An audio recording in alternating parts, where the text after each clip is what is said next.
escapado, quem sabe, à procura de um lugar para viver, porque acha que a terra já não é mais compatível com a quantidade de dinheiro que ele tem. Quando, na verdade, parte do dinheiro que ele gasta para fazer isso, ele poderia investir para que a gente tivesse mais dinheiro para fazer mais conservação, para fazer mais preservação e para melhorar a vida das pessoas. Quantos trilhões de dólares são gastados com a guerra? Quantos trilhões de dólares são gastados com armas? Quanta gente morre desnecessariamente?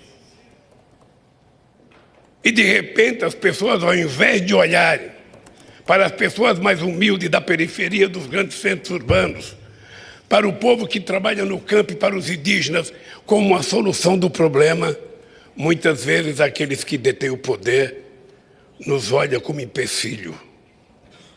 Ou seja, pensando até que nós não deveríamos existir. No Brasil, de vez em quando, a gente lê no jornal alguns grandes proprietários de terra dizendo porque os indígenas ocupam 14% do território nacional.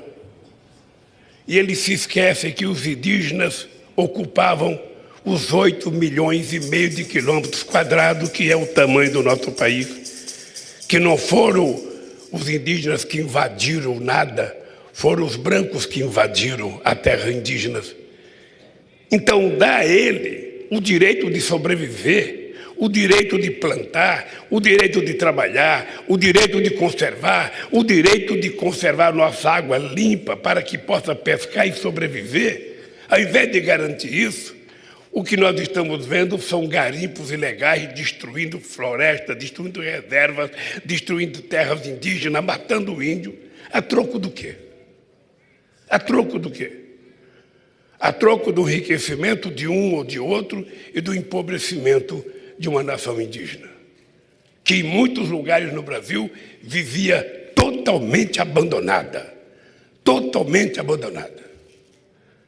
Então eu estou voltando à presidência do meu país com o apoio extraordinário que eu tive das companheiras e dos companheiros indígenas, com o apoio que eu tive do povo pobre do meu país, com a solidariedade que eu tive de gente do mundo inteiro, para tentar fazer uma governança que seja exemplo para o mundo.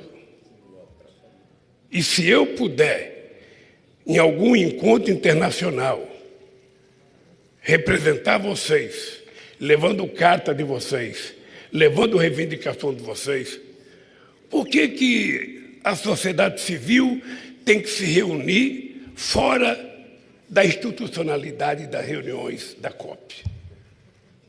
Por que vocês não podem participar de uma reunião com os chefes de estados para vocês dizerem o que querem e como estão vivendo?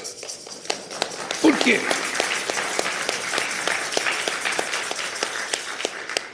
Porque muitas vezes as decisões são tomadas, não passa pela discussão com a sociedade. Aí um trecho, né, da fala do presidente eleito Lula, que está no Egito participando da COP27, ele que já sinalizou, né, que quer realmente sediar aqui no Brasil o encontro também, tem falado muito sobre as questões ambientais, novamente discursando aí em relação à questão, né, mais de terras indígenas. Agora, mais cedo a gente viu uma fala, né, do presidente no qual ele trouxe aí esse, né, tom aí hoje para o mercado, no qual ele falou que exatamente que tem que olhar para as questões mais sociais e que mercado, né, financeiro iria realmente estressar, paciência. Nós estamos aí acompanhando, caso ele venha trazer, né, algum tom mais para a economia, a gente volta, porque o discurso com certeza acaba se estendendo um pouco mais, está muito mais focado ali para essas questões indígenas. A gente viu ele ali ao lado de Janja. Eu vou voltar com o Fábio aqui na minha tela e com o Cabral, só para a gente finalizar aqui esse assunto.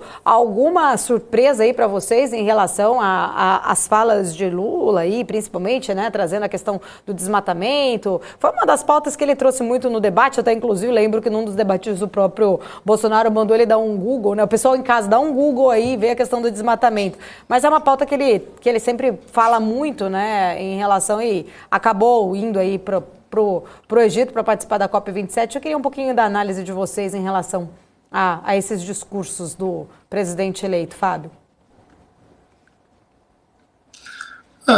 Paula, nada do que a gente não está acostumado. O Lula, por mais que ele não tenha feito a educação escolar, né, ele mesmo se diz aí iletrado, ele é um cara que sempre falou a vida inteira, fala muito bem e sabe falar para o público que está na frente dele.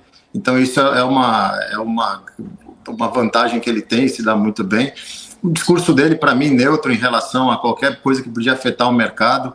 ESG é uma pauta importante, é uma pauta que a gente está reavendo aí para ver como que vai realmente inserir ela no nosso dia a dia. E o partido dele, ele sempre levantou essa bandeira, então, mais do mesmo. E aí, Cabral? Ele tá fazendo discurso para a Europa, né? Tá cheio de europeu lá, então cabeça ESG e etc. Concordo, o cara fala bem pra caramba. Não voto nele não, mas o cara fala bem pra caramba. Pelo amor de Deus. Vamos que vamos.